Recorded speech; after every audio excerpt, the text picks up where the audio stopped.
Welcome back. Over the last few days, we've explored what prayer is and how to develop a conversation with God and different types of prayer. Today, I want to address something that we all face at times: challenges in our prayer life. If you've ever struggled with prayer, you're in good company. Even Jesus' disciples ask, "Lord, teach us how to pray," Luke 11:1. In Romans 8:26, Paul acknowledges our struggle when he writes, "In the same way, the Spirit helps us with our weakness.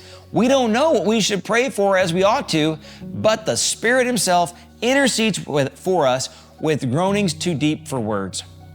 God understands our prayer challenges and has given us His Spirit to help us. Think about learning any new language. At first, it feels awkward and difficult. You struggle to find the right words. You make mistakes, and communication doesn't flow naturally.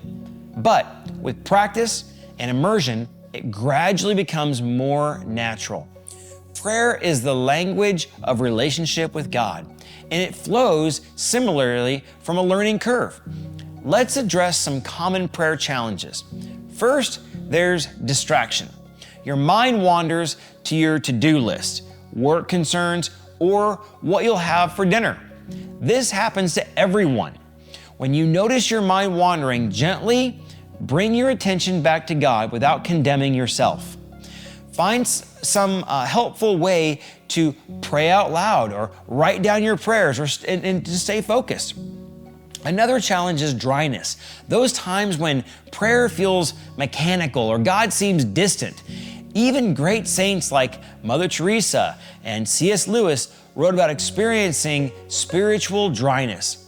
During these seasons, prayer becomes an act of faithfulness rather than a feeling. Continue showing up, being honest with God about your feelings, and trust that He is working even when you don't feel His presence. Many believers struggle with busyness.